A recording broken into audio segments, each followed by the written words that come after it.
June 27, 2025, 8 p.m. ang schedule namin papuntang Manawag, Pangasinan. At syempre kasama natin ang mga tropa at matitikas na SG dito sa BBS Building.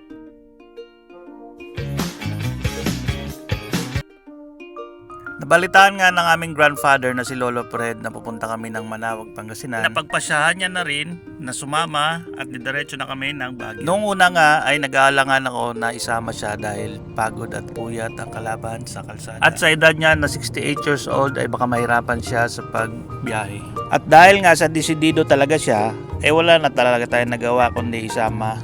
Almost 6 hours din po pala ang biyahe mula Parañaque to Manawag, Pangasinan. So from Naiya Road to Roas Boulevard and MacArthur Highway, ito nagpahinga muna kami. Nagpahinga muna kami dahil yung iba naipit sa traffic dahil kasabayan namin yung malalaking truck. Mahirap na magpasingit-singit at baka pagkamalan tayong kamote ay hindi na tayo makaabot sa Manawag. Ay, puta sumabit, putang ina.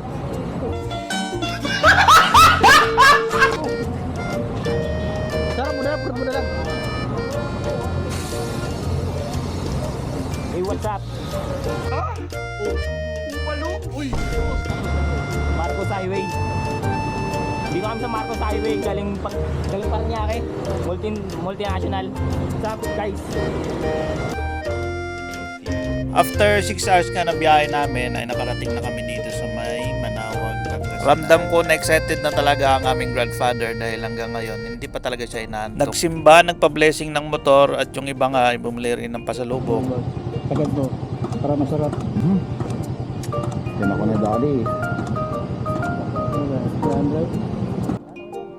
Pagkatapos po nilang magsimba sa Manawag, ay nag-decide na rin kami ni Lolo na magpagas at magdiretso na sa Cannon Road, paakyat ng Baguio. Medyo challenging na itong time na to dahil inaantok na ako. Umaambon at malamig na simoy ng hangin, ngalay sa balakang at sa balikat, at sabayan pa ng basang kalsada. Pero dahil nga desidido talaga kami ni Lolo, ay diretso. Hanggang nakarating na nga kami dito sa bridge ng La Union. Nagtatanungan nga kami dalawa kung sinong inaantok. Pero alam ko inaantok na talaga siya dahil nauntog na yung helmet niya dito sa likod. Standby muna kami dito, picture. At samahan na rin ng kunting pahinga dahil ilang metro na lang ay Cannon Road na. Pagkarating nga namin dito sa Cannon Road ay literal talaga na magigising ka. Dahil sa malamig na tubig na galing sa bundok patungong kalsada. At syempre, samahan mo na rin ng kunting diskarte para hindi ka madulas. Huwag mong ibigay lahat ng tiwala mo sa gulong. Samahan mo ng kunting diskarte. Dahil kahit gaano pa kabago ang iyong gulong, kung hindi mo naman alam kung paano mo gamitin, magiging sorry ka na lang talaga.